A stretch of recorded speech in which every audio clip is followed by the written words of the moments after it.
Should your church be a 501c3 church? The IRS has a large group of nonprofit categories under the 501c federal tax exemption codes. The 501c3 pertains to charitable organizations and religious groups that qualify for this tax code. By meeting the requirements of a 501c3, a church is allowed to avoid paying federal taxes on their earnings. And this benefits them in several ways, of which its donors can use their contributions to the church as a tax deduction. And so many of the churches like to apply for this status because it is the most appealing to their donors, and it is these they rely on to fund their activities. However, the IRS does not have requirements, or does have requirements, before one can earn the 501c3 status. You must avoid any purpose that praises or calls for discrimination, have an official status as an association, corporation, or trust, and give a reason for the desire for the tax exemption. The organization must have been in existence for 3 years before applying, and the earnings or funds raised cannot benefit a sole member. Profits have to be used for charitable activities. Political involvement should be avoided, and the sole purpose of the organization must be to meet public needs. Along with the federal tax exemptions, the organization usually gets exemptions from their state and local taxes and property taxes as well. They may also receive discounts on postage and advertising, and are also exempt from lawsuits. And the biggest item is the ability to deduct donations on taxes by the donors, as well as the organization, because the donors are more likely to donate if they can get a tax break. On the other hand, the IRS heavily regulates the 501c3 churches in many areas. One is that a single officer or a general member can benefit from the institution financially. All capital earned has to be passed on to another nonprofit entity and not a single member upon disbandment. You cannot interfere with political campaigns, nor can you officially endorse a candidate. Only a very small portion of an organization's money can be used toward lobbying, which must be kept at a minimum. Another thing that one must be aware of is that 501c3 church is publicly owned. Therefore, churches cannot be sold like a business or transferred to private individuals by its founders. If a church misapplies or misuses their assets, then the government can seize their assets. So you probably want to be careful in that area. And then prior to 1954, there was no such thing as a 501c3 church. All donations to church that use money for their own ministries and for charitable charities were tax deductible.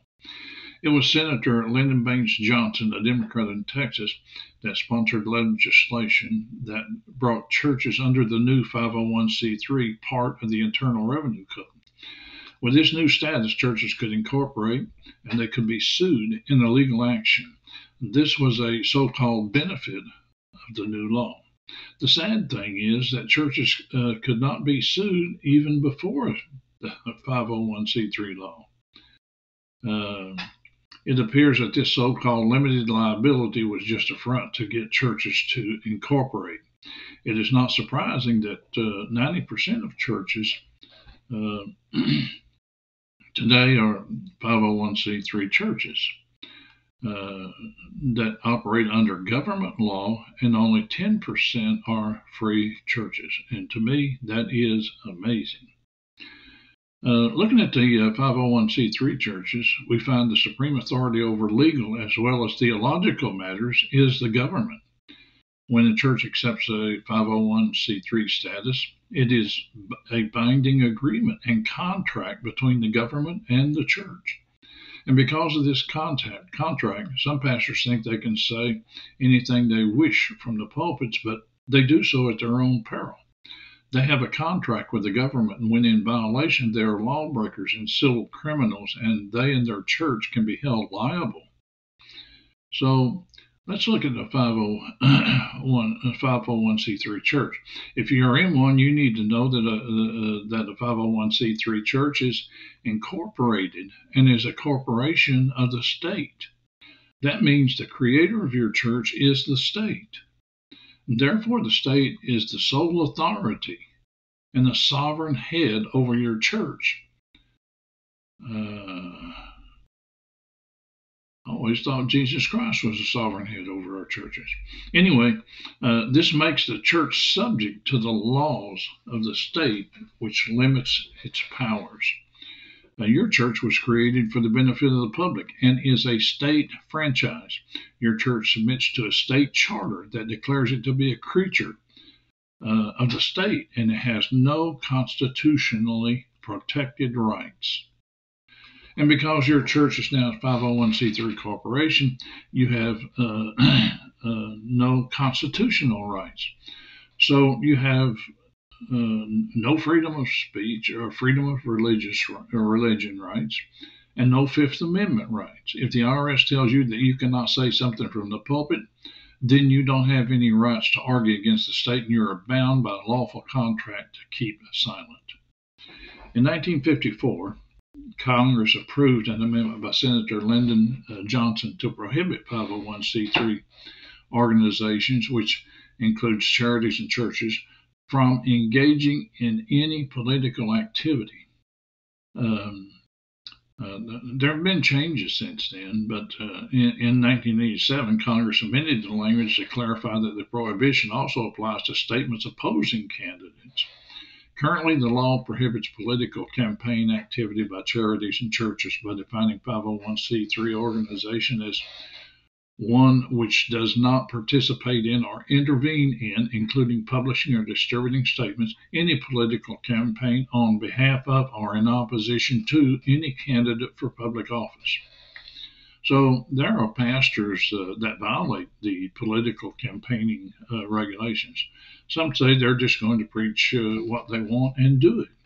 They are an officer of a 501c3 corporation and are then violating the contract. This makes them a liar, and God hates liars. And so if you don't want to do what the state tells you, don't become a 501c3 church. Tax-exempt status of 501c3 is really important to the church leaders, because if they don't have it, most of their members will no longer give money to support the church.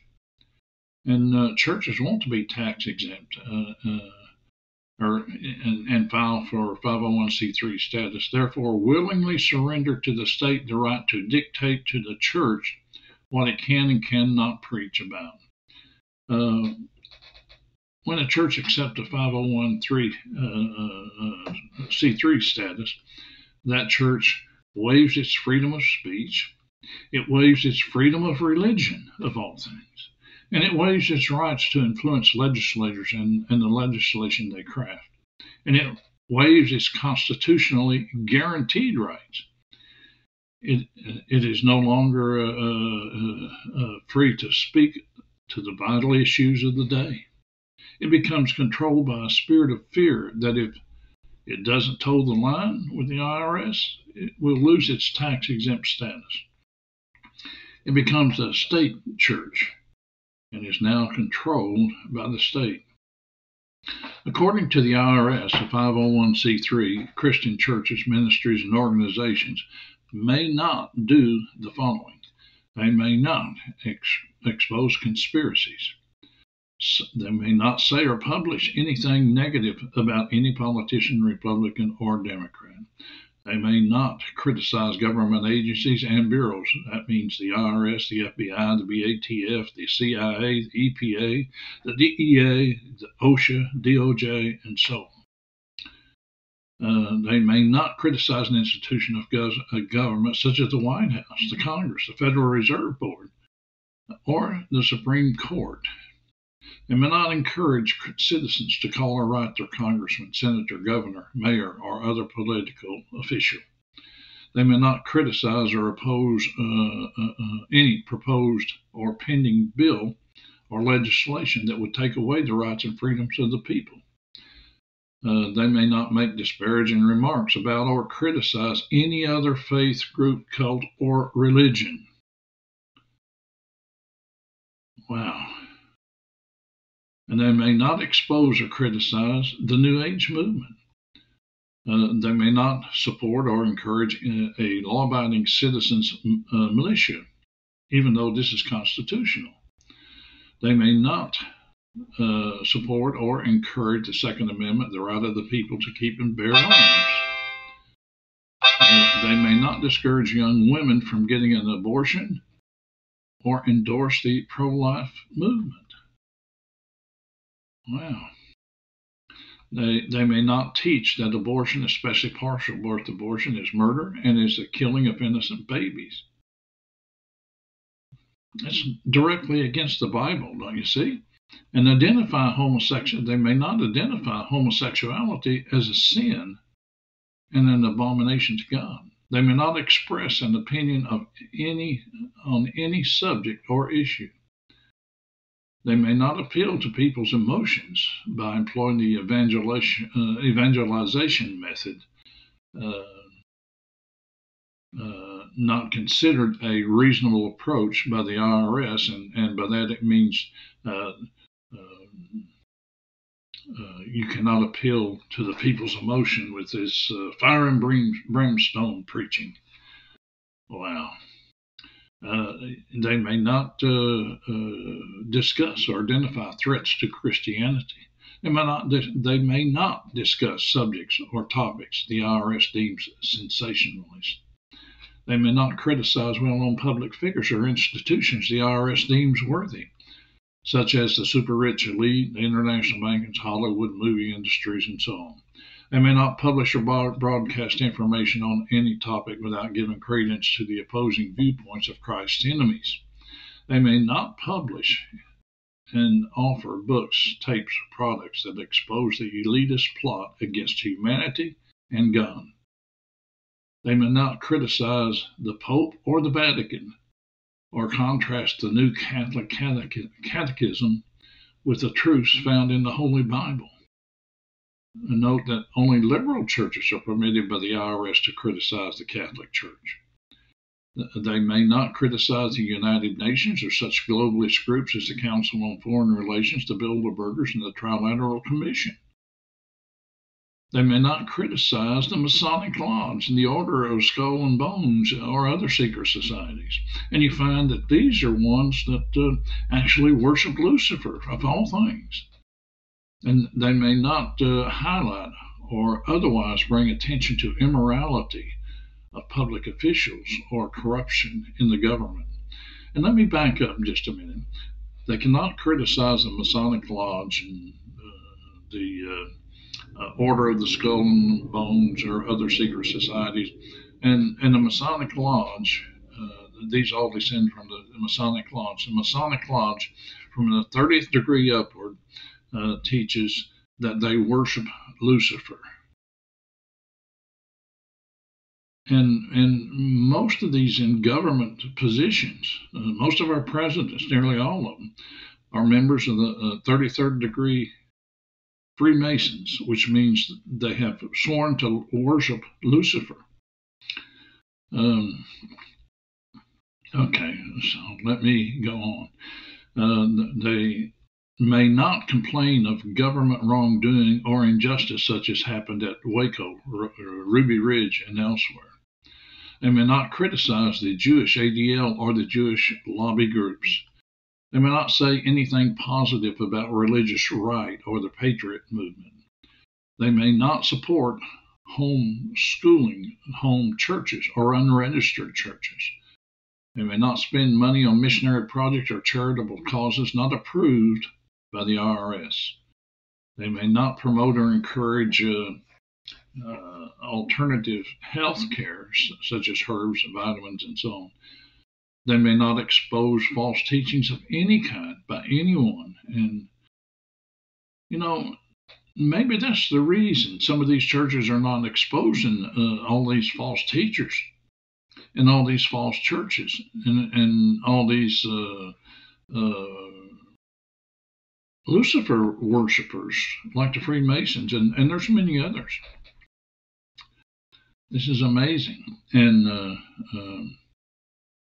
they may not expose false teachings of any kind by anyone. And they may not support or encourage persecuted Christians suffering under anti-Christian regimes in Red China, Cuba, Russia, Israel, Saudi Arabia, the United States, and elsewhere. They may not ordain a pastor whose training or qualifications are not approved by the IRS.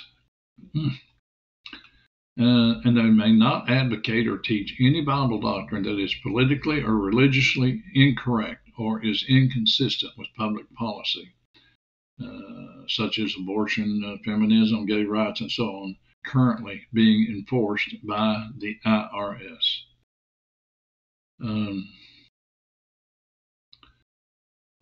It's each church's decision, but I can guarantee you right now, the church I attend will be